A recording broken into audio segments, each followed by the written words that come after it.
Is individuality real in a world that thrives on trends, templates, and aesthetics? In an age where self expression is easier than ever, what is yourself? What is your taste? What is your vibe? What is your so called personal style? What is personal style, really? At first glance, personal style looks like clothing, makeup, accessories, an external curation of self. But style is never just about fashion. Style is a way to say who you are without having to speak. It's a visual language we use to negotiate space, identity, emotion, and even For many, power. Style is about self expression, a proclamation of individuality. For some, style is a shield, protecting themselves from what others might think. For many, it's a uniform to fit right in. Style is also rebellion, as it challenges what is to be expected. Personal style becomes even more meaningful when we think of it as a process of self editing. In a world that's constantly defining us, style becomes a form of agency. You can decide how you are to be perceived. It constructs confidence. It's a point of pride to be recognized for your sense of style and your self image. We like to think that having good style is a byproduct of compelling personality. It not only changes how others see us, but it also shifts how we see ourselves. Style is your identity in motion through time. Your identity isn't fixed, it's forever evolving. So is your style. What you wore at 13 isn't what you'll wear at 30.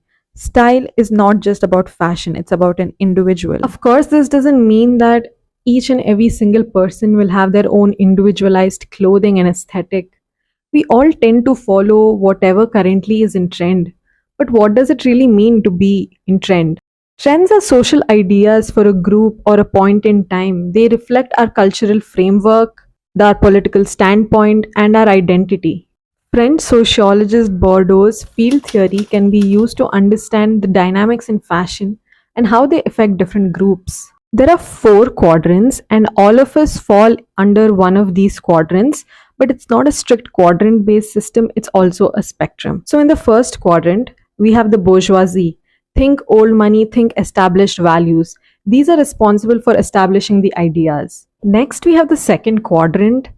They are the petite bourgeoisie. So, think new money. They're avant garde. They help in redefining the ideas that are set by quadrant one. Now, the third quadrant, which is the trend follower, they help in moderating the avant garde. Think influencers. Now, we have the fourth quadrant, which is the established follower. They embody the traditional conformed rules and they don't really stray from what is the set norm. Using an example, I want to go through a trends journey of Bourdieu's capital quadrants. So, for example, we have jhumkas and jeans. I'm not saying this is the start of Indo Western fusion. Indo Western fusion has existed since colonization, I'm assuming. But for this particular example, it always starts with a cultural capital. So, with individuals having a high cultural capital but a low economic capital, let's say your college girls, your indie creators, and girls belonging to the South Asian diaspora combine something traditional like their jhumkas with jeans that is their everyday wear. So it's not about expensive taste, it's not about mainstream media, it's about having an intuition for taste and stylistic creation. Next is the social capital. This is an early introduction through influencer adoption.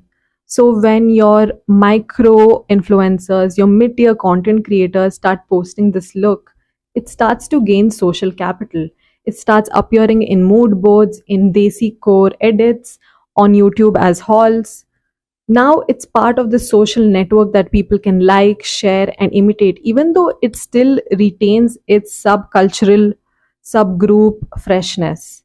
And now it starts moving horizontally through the network of the influencer and its following. Next is the symbolic capital, which is mainstream legitimacy. Big magazines and actresses start wearing this look, not just ironically, but editorially. Now, this trend has gained mainstream legitimacy. It is not just cool or indie, it's legitimate. Next, we have the economic capital, which is the commodification of the trend. Big companies like Pantaloons, H&M, Trends start mass producing this product. Now, jumkas are on sale on Amazon. Your Instagram feed is filled with ads for other jumkas and Indo Western fusion outfits. But the content creators are now bored of it. The style cycle moves on. Here's a little summary table. This framework tells us how trends move across class lines and how culture kind of becomes a commodity. They're also cyclical, they follow a certain cycle. It goes introduction, rise, peak, decline, and obsolescence. So, influencers with a lot of social capital and brands with a lot of economic capital have led to trend cycles being shorter. So, back then, trend cycle used to take years to reach its obsolescence. But lately, trend cycles have just been shortened, reaching its obsolescence in a couple of months. All of this leads to an overconsumption of fast fashion and micro trends. Influencers don't just want to sell you a product, they want to sell you a lifestyle. Obviously, marketing companies have been doing this since some time, but in today's day and age, everyone is an influencer or wants to be an influencer. And that leads to everyone's self worth being tied to their ability to sell a product. Influencers then become a means of transaction, and that brings me to the link epidemic. On Instagram, I'm pretty sure all of you have already seen this. There are people getting ready with me or haul videos and they unbox a product. And you can get the exact same thing. All you have to do is comment link. So, for influencers, it increases their engagement, it increases their views, and for brands, it increases their sales. But what do you get out of this?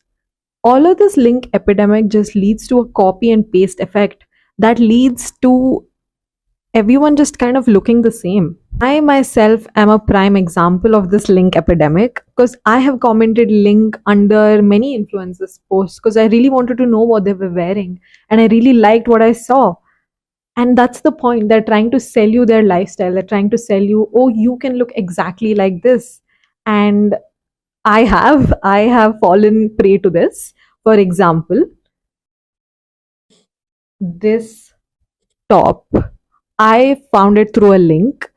The influencer who wore this, I commented link and I got the link for this top. And that's how I have this top. And that's how I'm pretty sure so many other girls also have the same top. I think that's why everyone is kind of just starting to look the same, have the same aesthetic. So, from Kyle Chaika's book Filter World, How Algorithm Flattens Culture. So, the central idea of this book is how social media has seeped into our everyday lives so thoroughly. It's not an activity we do, but it's a context that we live in. Just like this quote says, you can tell someone's screen time by their outfit. As algorithms prioritize what is popular and easily digestible content, what is complex and challenging is often buried. This has fueled a uniformity on social media, and that kind of just leads to all our FYPs just looking the same. So the question still remains, where art thou, individuality? According to sociologist Pierre Bourdieu, even our personal taste is shaped by social forces. What we like, the books we read, the clothes we like, the way we speak, often aligns with the kinds of capital we hold, whether cultural, social, or symbolic. On social media, this becomes hyper visible. The algorithm doesn't care about individuality. As Zygmunt Bauman puts it, in a consumer society, identity is no longer given. It must be chosen, created, and performed. In this climate, individuality becomes a branding strategy, not a lived truth. We need to recognize this so that we can find our way out, to explore without chasing trends, to build selfhood that isn't contingent on the algorithm.